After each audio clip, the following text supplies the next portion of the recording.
Estuviste toda tu vida pensando que hay alimentos que engordan y otros que adelgazan, o simplemente que hay alimentos buenos y malos, y esto no es así. Pero entonces, ¿por qué engordamos o adelgazamos? ¿Cómo lo podemos controlar? ¿O cómo elijo un alimento si es que no hay alimentos buenos o malos?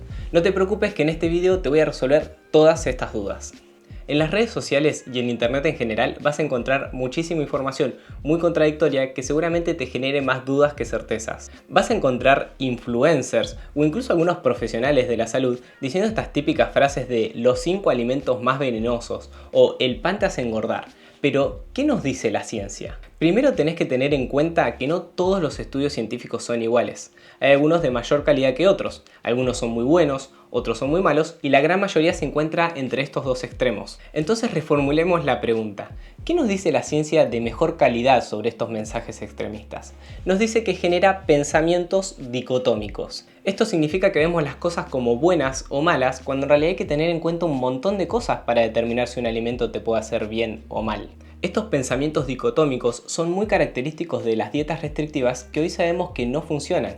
Y no solo eso, sino que pueden empeorar tu salud porque hacen que pases hambre, cosa que no está justificado en ningún caso, y además hacen que crees una mala relación con tu alimentación y los alimentos pasen a controlar tus emociones. Estoy seguro que alguna vez comiste algo que consideraste malo o insano y en vez de disfrutarlo te sentiste culpable.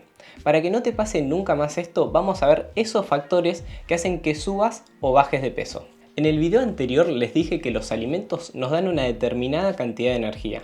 No es coincidencia que el cuerpo también gaste una determinada cantidad de energía y que esa energía también la midamos en calorías. La comida es como el combustible de un auto. Cuando comemos estamos cargando ese tanque de combustible, pero este tanque tiene una determinada capacidad. Si cargamos más combustible de lo que entra en el tanque, podemos guardar el sobrante en unos bidones. Eso sí, estos bidones no son tan fáciles de usar si algún día se nos vacía el tanque. ¿Cuál va a ser nuestro objetivo entonces? No acumular demasiados bidones porque el auto va a funcionar peor, pero tampoco está bueno que no tengamos ningún bidón por si algún día necesitamos combustible. Como casi todo en la vida, buscamos un punto medio. Si entendiste más o menos esta analogía, vas a poder entender cómo funciona nuestro cuerpo. Nuestro cuerpo vendría a ser el auto, los alimentos que consumimos vendrían a ser el combustible y la grasa de nuestro cuerpo vendría a ser los bidones. Y acá pueden pasar tres cosas. La primera es que vayamos gastando y consumiendo energía en iguales cantidades. Entonces llegamos a lo que se llama un balance calórico. La segunda opción es que consumamos más energía de la que necesitamos. Y si no hacemos ejercicio de fuerza, vamos a estar almacenando esa energía sobrante como grasa corporal. Acá lo que estaríamos haciendo es un superávit calórico. Y la tercera opción es que consumamos menos energía de la que gasta nuestro cuerpo. Entonces lo que vamos a hacer es oxidar la grasa corporal para obtener esa energía que nos falta. Esto se llama déficit calórico y es la única manera que tenemos para bajar de peso. Yo les dije que estas dietas restrictivas, en donde pasás hambre y te prohibís alimentos, no sirven. Y si alguna vez hiciste una o conoces a alguien que la haya hecho, seguro sepas que es probable que esta persona adelgace. Esto pasa porque generó un déficit calórico.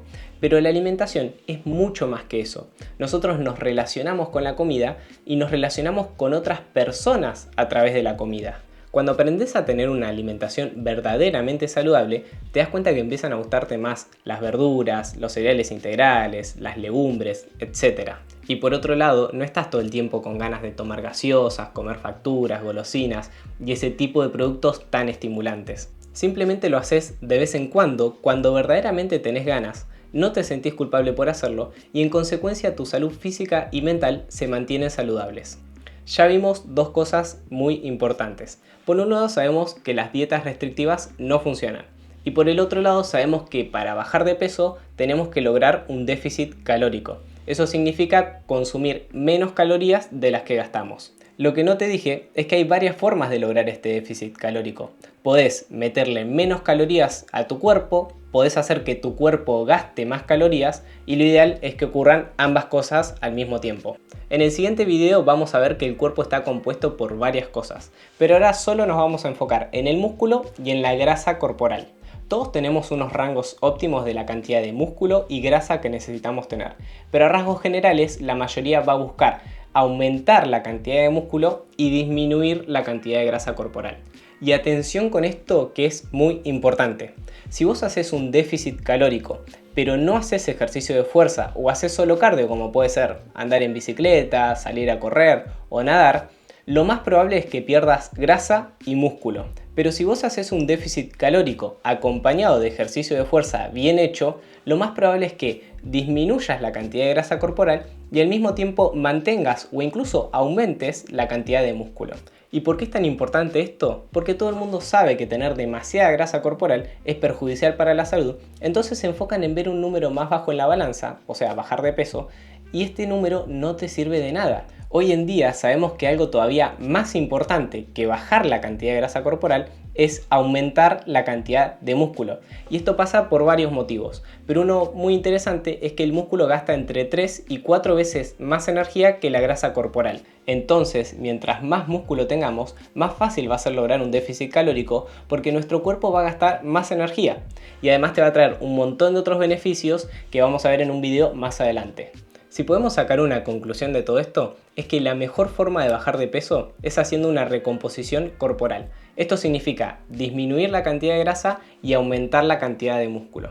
Lo ideal es combinar un déficit calórico, ejercicio de fuerza y cardio. ¿Y cómo se hace esto? Va a depender muchísimo de cada caso, pero la mayoría de las veces se hace en dos pasos. En el primero vamos a poner el foco en el déficit calórico acompañado de ejercicio de fuerza para disminuir la cantidad de grasa corporal y mantener la cantidad de músculo. O incluso en algunos casos también se puede aumentar la masa muscular al mismo tiempo. Y después vamos a hacer un leve superávit calórico acompañado también de ejercicio de fuerza para aumentar la masa muscular. Vuelvo a aclarar. Esto depende muchísimo de cada caso, pero lo que es igual para todos es que si aumentás la cantidad de músculo vas a evitar el efecto rebote. Esto significa que si haces las cosas medianamente bien, no vas a volver a aumentar de peso una vez que lo bajes. Obviamente si todo esto lo acompañamos de cardio, mucho mejor porque vas a tener otros beneficios. Pero sé que incorporar todos estos hábitos es bastante complicado. Por eso siempre recomiendo que elijas un nutricionista que te guste y que te pueda ayudar y acompañar en ese proceso. De todo corazón espero que el video te haya servido y acordate que lo más importante es que apliques todo lo que vayas aprendiendo. Te dejo este video que creo que te va a gustar. Nos vemos ahí.